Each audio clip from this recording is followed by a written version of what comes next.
반갑습니다. 인문학 카운슬러 권영민입니다. 4차 산업혁명 시대는 인문학이 경쟁력입니다. 우리는 과거에 경험하지 못한 새로운 환경에서 살아가고 있습니다. 인공지능을 비롯한 과학기술의 발전도 큰 변화와 충격이지만 더욱 심각한 문제는 지난 수천 년 동안 정치, 경제, 사회, 문화에서 중요하게 여겼던 이성과 논리 그리고 분석적인 방법론이 한계에 달했다는 겁니다. 최근 자주 사용되는 말이 있습니다. 바로 뷰카라는 단어입니다. 원래는 미국 육군에서 쓰던 용어이지만 지금은 우리가 사는 세상을 가장 잘 표현한 용어가 되었습니다.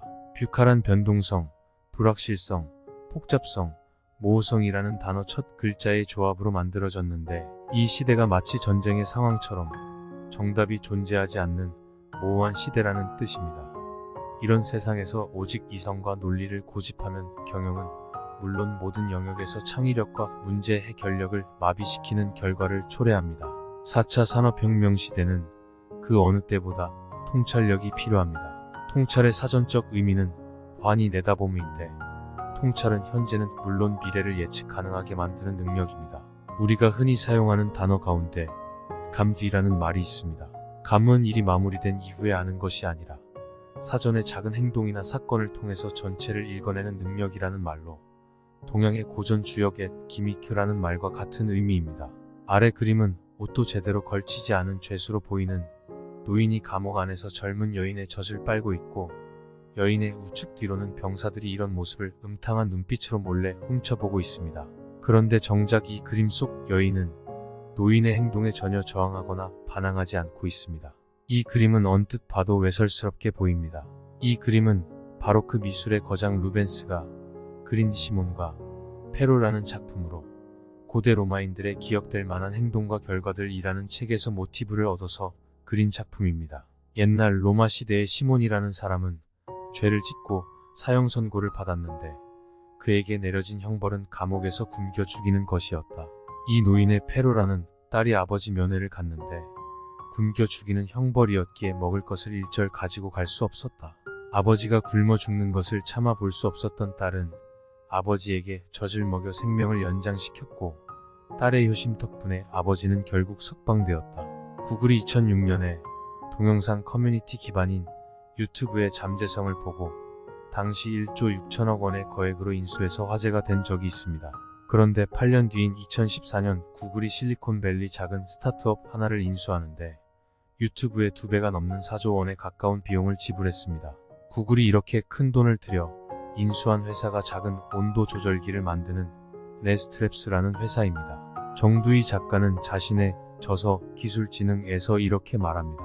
이 온도 조절기는 집 중앙에서 거주자의 행동 패턴 데이터를 수집해 자가 학습한 다음 거주자에 맞춰 집 안 온도를 조절해준다. 앞으로 다가올 스마트 홈 시대를 선점하는 데 있어 이 작은 기기가 결정적인 교두보 역할을 하리라 본 것이다. 구글은 작은 온도 조절기의 용도를 거대한 스마트 홈 시대에서 사용할 도구로 바꿔놓았습니다. 동양 철학자 장자도 창의성의 시작은 쓰임을 다르게 하라고 조언을 해줍니다. 옛날 송나라 사람 중에 찬물에 손을 넣어도 손이 트지 않는 비법을 개발한 사람이 있었다. 그 사람의 후손들은 대대손손 이 약을 바르고 겨울철에 다른 사람의 세탁물을 받아서 차가운 개울물에서 세탁하는 일을 해서 먹고 살았다. 어느 날 길을 지나던 남자가 그 모습을 보고는 백근의 돈을 낼 터이니 그 비법을 사고자 청했다. 제안을 들은 가족들은 고민에 빠졌지만 결국 그 남자에게 비법을 팔았다. 그 남자는 약 만드는 비법을 알아낸 다음 월나라와 치열하게 전쟁 중이던 오나라 왕을 찾아갔다. 겨울철에 강과 바다에서 전쟁을 할 때는 항상 병사들의 손 트는 것이 문제였음을 잘 알고 있던 남자는 자신이 그 문제를 해결할 수 있으며 아울러 자신은 병법을 오랫동안 연구했으므로 병사를 주면 전투에서 승리하겠다고 말했다. 오나라 왕은 그 남자에게 병사를 내주었고 그 남자는 장군이 되어 겨울에 월나라 군사와 큰 강과 바다에서 전쟁을 했는데 크게 이겼다. 오나라 왕은 그 사내를 크게 칭찬하며 땅을 쪼개어주고 그곳에 제후로 삼았다.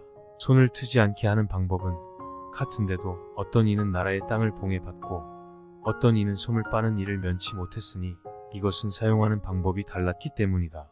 통찰 쓰임을 다르게 하라. 송나라에서 세탁일을 하던 한 주인과 그 비법을 사간 사람의 차이는 바로 쓰임의 차이였습니다. 한 사람은 손틈 방지약으로 세탁일에 사용했고 다른 사람은 병사들을 위해 동상 방지약으로 사용했을 뿐입니다. 같은 약이지만 누구에게는 가족을 살리고 누구에게는 나라를 살리는 약이 되기도 합니다. 대다수 사람은 보이는 것을 생각 없이 받아들입니다.